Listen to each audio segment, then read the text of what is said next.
Hey guys, Jacqueline here with Zenith Home Loans. Thank you for joining us for another one of my interview series. I'm super excited today because I have Andy Hunter of Elite Private Search today. Thank you so much for joining us. Hi, Jacqueline. It's so great to see you again. Yes, awesome. So what I thought we would do is just give you a couple minutes just to introduce yourself. So high level, you're a matchmaker and you're really, really good at it. And I actually used your services many years ago. And I just thought you had such great insight that I thought it would be beneficial for other people to know about you and what you do and really just that the service is available. So why don't you just kind of jump in and tell us a little bit about yourself and maybe how you kind of got into this, and then we can jump into some questions. All right. So, well, I appreciate that. Saying that I'm really good at it, but I like to think that I am. Yes. I got into it in sort of a back way. I had worked in the entertainment industry in LA. And there are actually quite a bit of parallels between the two, but we can get to that. I moved back to Colorado and I wasn't sure what I wanted to do. And a girl that I was acquainted with asked me if I ever wanted to go on a date or asked me about my single life. And I'm a little bit shy, but I gave her my information. And 2 hours later, she called me and she said, "Change of plans. Have you ever thought about being a matchmaker?" So I went in and met with the team, started working for one company, ended up taking over that company, buying another, selling them both to another company. And now I've been running their elite division for over 9 years. So I've been doing this for about 13 years at this point. Very, very cool. And so when it comes to matchmaking, does that, especially in Colorado, I guess people wouldn't necessarily perceive like, oh, no, you don't hire a matchmaker unless you have billions of dollars. So do you find yourself very, very busy here in Colorado? Oh, absolutely. Especially during the pandemic. I mean, a lot of people asked how that would affect our business. And I think it made people realize how important it was to have their person. Yeah. But love is something that never really leaves someone's mind, you know, whether it was pre-pandemic or during the pandemic. Finding that partner is the most important thing for most people. It's part of our hierarchy of needs. Yeah. Do you find yourself working with people who are like looking for that first time relationship / marriage, whatever that turns into? Or is it more on like, I already had my big relationship and I'm looking for that one's moved on and we're moving on to the second one? Or is there a healthy mix of both? Healthy mix of both. It's, you know, I love that I can work with the woman that has been married for 30 years, woman or man. They don't know how to date anymore and they're just getting back out there, or the person that's been building their career in their 20s or 30s and they put love on the back burner. Now they're like, shoot, you know, this is really important to me. So it's really truly a mix of both. Or, you know, even up into the 70s or 80s, like people who are on, you know, they still want love. Yeah. Yeah. What about, do you have a lot of like the LGBTQ community that reaches out for this kind of assistance? We do. We work with other services to help get them to the right place. Okay. That doesn't tend to be much of our forte, but we can get them to where they should be. Yeah. Yeah. Awesome. So there's other organizations that work specifically with that community. Absolutely. Very cool. So what do you think are good or appropriate, would probably be a better word, getting to know you questions if I'm on a first date? You know, I think it's okay to ask what someone does for a living. Don't let it get too businessy. I think what's most important is asking people what they like to do so you can get a sense of who they are. Okay. If somebody, what they like to do outside of work, because work isn't our only identity. You know, if somebody likes to go to concerts, if somebody likes to work out, if somebody likes, you know, to read, then asking follow-up questions to that leads to like larger conversations. You know, with work, I think it can get a little bit too interviewy, like, you know, a little bit boring. Yeah. Unless you do something amazing, like matchmaking, right? Which is like, then it leads to a lot of questions. Yeah. But no, I think, you know, questions that can lead into common interests, which then can secure a second date often Right. too.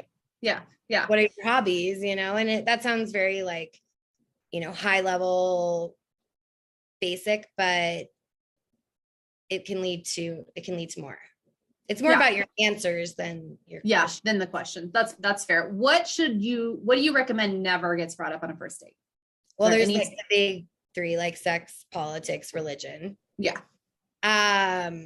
Divorces. Like any trauma or baggage, I would like usually try to like, if someone asks you about it, I would, like, let's say that you are divorced and maybe even if you're bitter or whatever, however the divorce may have happened, maybe just be like, I would touch upon it, but move forward. Yeah. So maybe get first date, we want to keep it light. And then we can dive into all of the other stuff on those subsequent dates.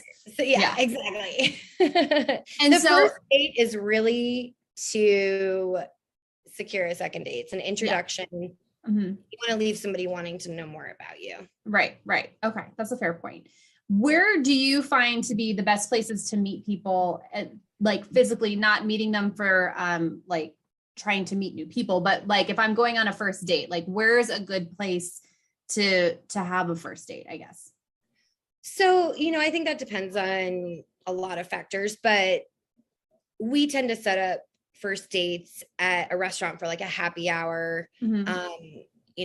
With what we do, we know where someone is, you're safe, you're somewhere public, you're not getting picked up by someone, you're meeting someone somewhere. I think that's the best way to first meet someone, but then it's important to switch it up after that.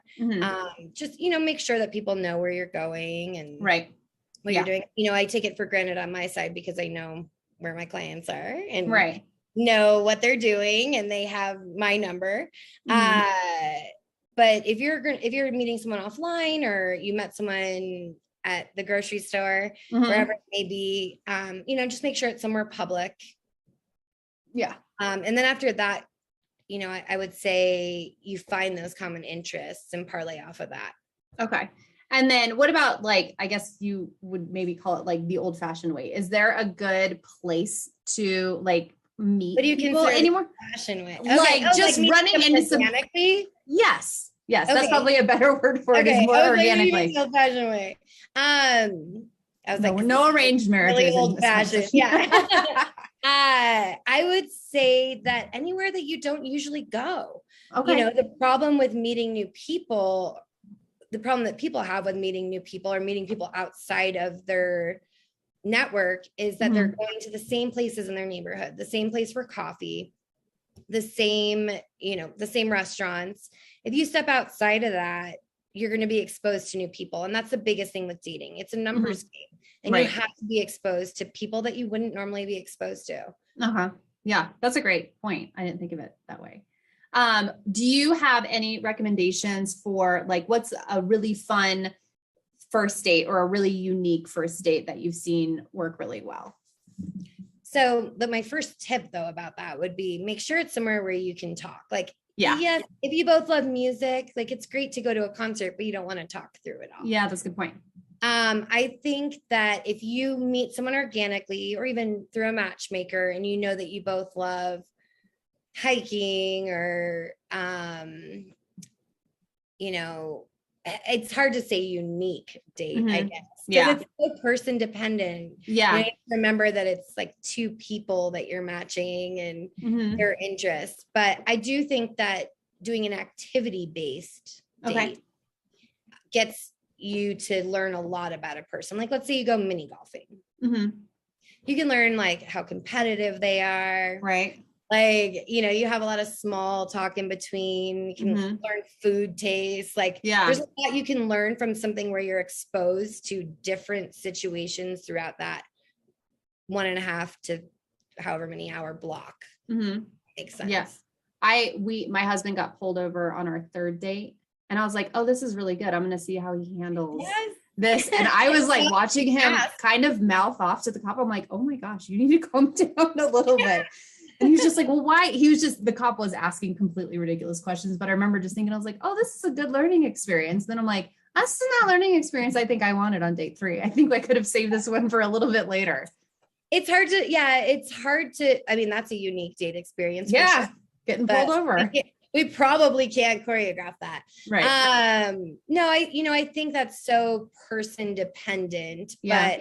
and I don't necessarily know that like doing something unique is the goal. Yeah. It's more about putting yourself in situations where you can get to know someone. Yeah. Yeah. Nope. That's a great point. Sorry, go ahead. And you're safe, like yeah. safe. Oh, of course. Absolutely. Absolutely. Feel like that was always my biggest thing. And that's what I appreciated about your process is I always wanted to be the one who took myself to wherever we were going for this first one, even the second date, maybe, because I wanted to make sure I could get myself out of the situation if I needed to. And I think that's a huge thing, whether you're a male or a female. It's like, you just need to make sure you have an exit strategy, basically. An exit strategy. That's absolutely correct. Because you're not going to fall in love with everyone you meet. Mm-hmm. And, obviously if you're in a safe place and, you're having like, it doesn't have to, even if you're not feeling like the sparks, you want to be able to have control of the situation. Correct. Yeah. Yeah, absolutely. What do you notice the most about dating currently, as far as like maybe negative things that are kind of going on in like the dating world, especially in like, we're in such a unique position, I think post pandemic, and stuff like that. Like, is there anything that like overtly stands out to you, or like maybe a common complaint that you're seeing with some of your clients? So, well, this is kind of unique to Colorado. Okay. I would say that a lot of people are pretty casual. Okay. On their first date. And I get complaints from both men and women. Interesting. That they wish they put a little bit more effort into their first date. Okay. And a lot of times though, those are people that have moved here. Mm-hmm. But I do, I encourage people to put their best foot forward. That doesn't mean they need to be in a ball gown, but right. Like dress it up a little bit. We tend to have a very athleisure community. Yeah. Culture. Yeah, that's for sure. Which, for some people that just doesn't vibe the right way. Yeah. I think, I don't think that things have changed that much post-pandemic versus pre-pandemic. Mm-hmm. I think that dating truisms are still true. You know what I mean? Like or problem, either way you want to look at it, problems with dating or whatever. But I think that the most important thing is really putting yourself out there and giving things a second shot. Mm-hmm. I think that something that has rung true through my entire career as a matchmaker is people will make a judgment based on one date, the first date. Mm-hmm. And people get nervous or, right. It's usually pretty surface level, the first date. And I think it's really important to go on that second date. Yeah. Yeah. That's a very good point. What are your thoughts on dating apps? Are there ones out there that you recommend over others? Are there ones that you're like, yeah, that's for sure just for hookups? Like if you're looking for more of a dating experience, is there one that's better than the others? All right. So there's a couple of parts to this. Yeah. So obviously any paid app will have people that are a little bit more serious about it. Okay. But when you get into something that's too niche, like let's say I can't think of one I'm going to make up one, like, Gardeners of Boulder. Right. You're going to have a much smaller base of members and less opportunities to meet someone. Okay. So the larger sites, like even a Tinder, it's largely thought of as hookup, and it might be, but I do believe that people put what they're looking for in their profiles. And I know people that have met that way. I know people that have met on pretty much any of the larger sites, but I would look for the biggest ones you can find. If it seems too tiny, you're not going to have as many members. Okay. And of course, I think that paid app people have a little bit more skin in the game. And so when you have a client that's working with you, do you encourage them to stay on the dating websites, or do you kind of take over? Okay. Dating's a numbers game, we're really good at what we do, but there's a piece of it that chemistry is, you have to sit down with someone, sit in front of someone to know if you have it or not. So I do encourage them. I think any ways in which they can be successful, and I'm happy to help them navigate that as well. So why don't you, I feel like we should have done this earlier on. Like, why don't you tell us a little bit about like what your process would be? Like if somebody was going to come to you and it's like, hey, I want to hire you to help me. Like, what's that experience? What could they anticipate with you? Absolutely. So I guess we take a lot of the legwork out of it. If somebody hires us, then we have an extensive interview with them. We go through all of what they're looking for, their preferences. And then we will interview and find the type of people that they want to meet. So we go through the vetting process. So it takes out a little bit of that guesswork. I believe that, let's say that you were at the grocery store and you lined up 10 gentlemen in front of you. You're obviously going to pick the one that you're most attracted to. But what we do is we do it a little bit backwards. We're going to make sure that you're compatible in a long-term basis. And then the chemistry is just up to you when the two of you sit down together. But we take care of the reservations. We tell you where to go, pick your match. Yeah. And then, so I'm on my first date and it sounds like it's a true blind date. I don't know what this person looks like. I just know where I'm supposed to go. And so do they.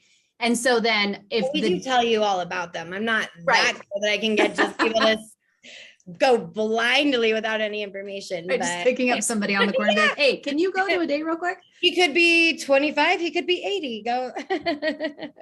It's a game. It's a new dating game. Gamble. No, there's a lot more that goes into it than that, but yes. Yeah. And so you've set me up and you've kind of gone through this vetting process. Are the dates that you're setting people up on, are these other clients of yours, or are you going kind of outside of the box of who you're already working with? With Elite, it broadens the scope of who people can meet. So I work with select group of members, and then we recruit, for lack of a better word, the type of people that they want to meet. Okay. And those people don't have to pay a membership fee to meet one of our Elite clients. Okay. So if you have somebody in the group and they happen to be matching, then perfect. But otherwise, you're kind of going out there and just looking for somebody that meets that criteria. Exactly. And so how do you find those people? Oh my gosh. Any way you can think of. Any way possible. I've been at like brunch and been like, hey, I noticed you're not wearing a ring. You could be a great fit for my client. We work with an incredible network of people that refer people to us. Past successes. Obviously, we've been around for quite some time. So we have a lot of referrals. Okay. But it truly is, events that we go to, there really isn't a limit to what we can do as far as finding the right person. Okay, awesome. And then, so you found somebody then, and you've set us up on this blind date. And then let's say if the date goes well or it doesn't go well, what is your involvement at that point? So we're our client's biggest advocate.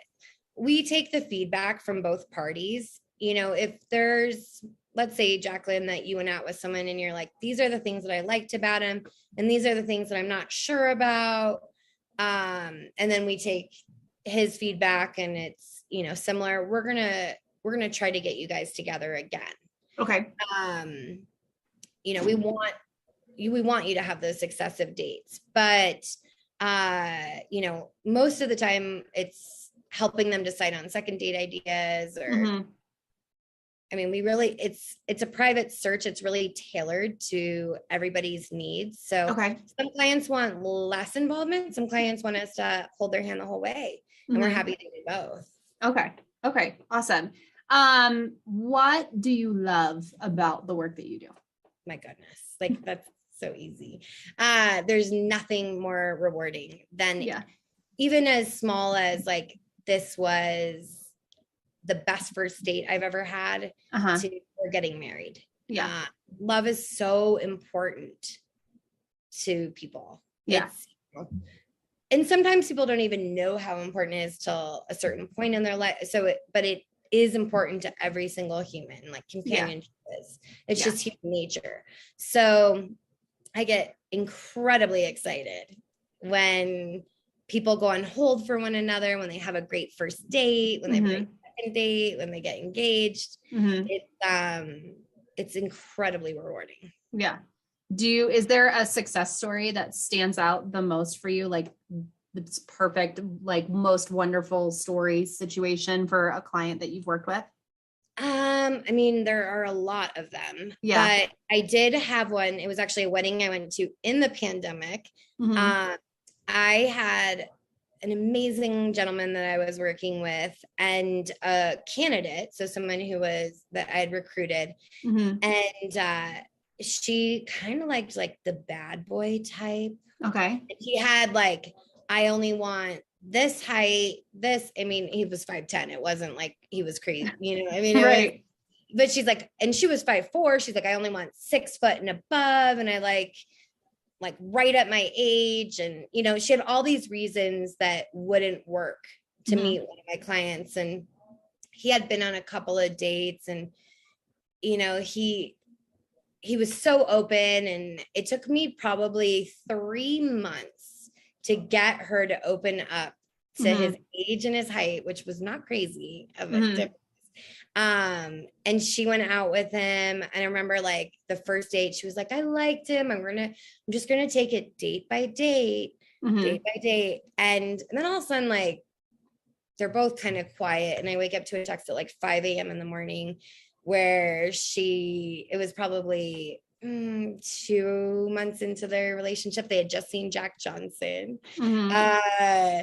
And she was like, I just told my mom, or I just introduced Matt to my mom. And thank you so much for changing my entire perspective and getting me to be open to the person that was like literally going to change my life. And that's awesome.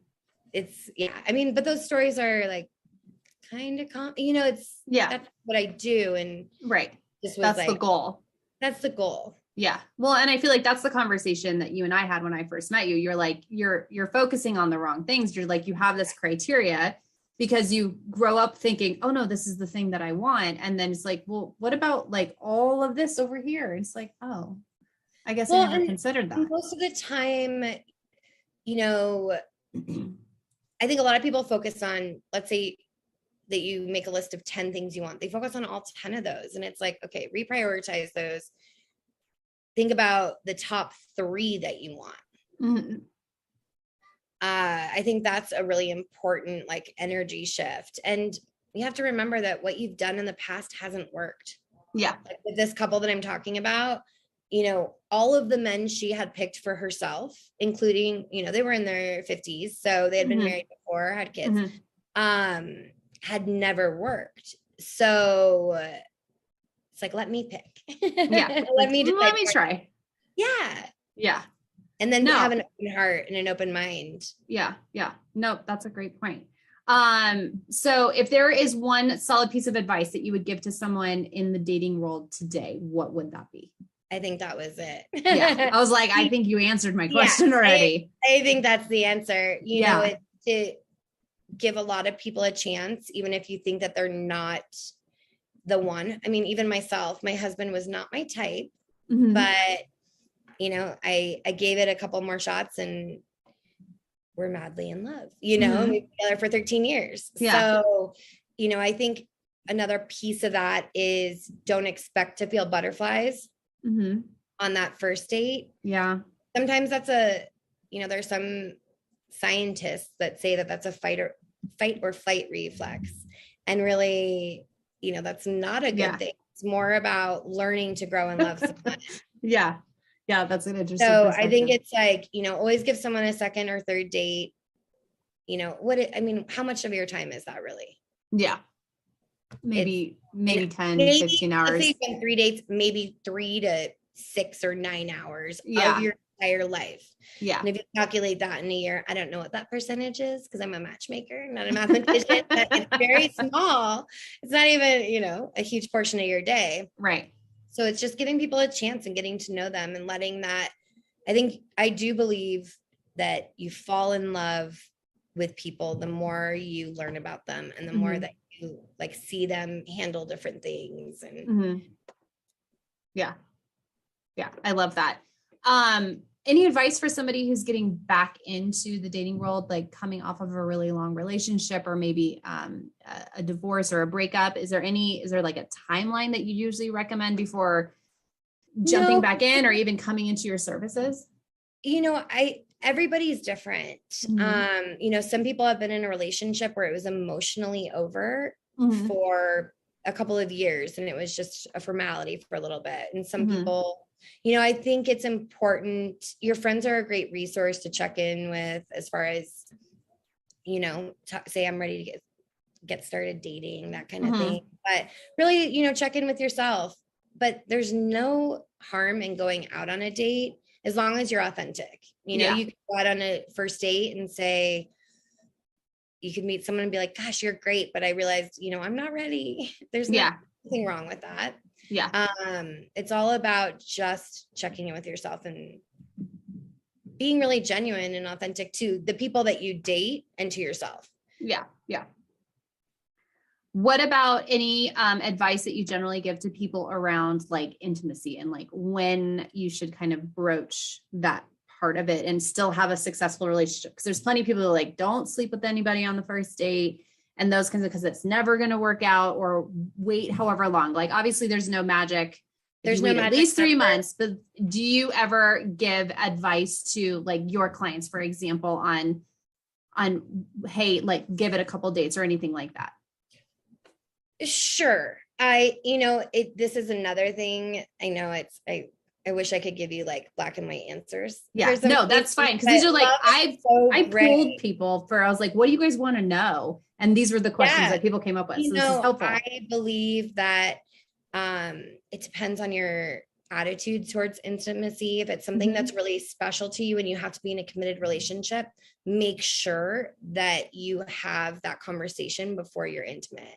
Yeah. If it's something where, you are really comfortable with intimacy and, I think that I don't believe that there's a timeline. Okay. At all. Yeah. I think that it's all about, I think you have to evaluate whether or not, like once you do the deed, once you're intimate, how you're going to feel afterwards. Right. And what you're going to expect. And so in the case, if you expect a relationship, you should have that conversation beforehand. Yeah. So you don't true to yourself and them. If you don't expect that after being intimate, then I think that there's definitely no timeline. Yeah. Okay. Perfect. Biggest mistake that you see people make when it comes to dating?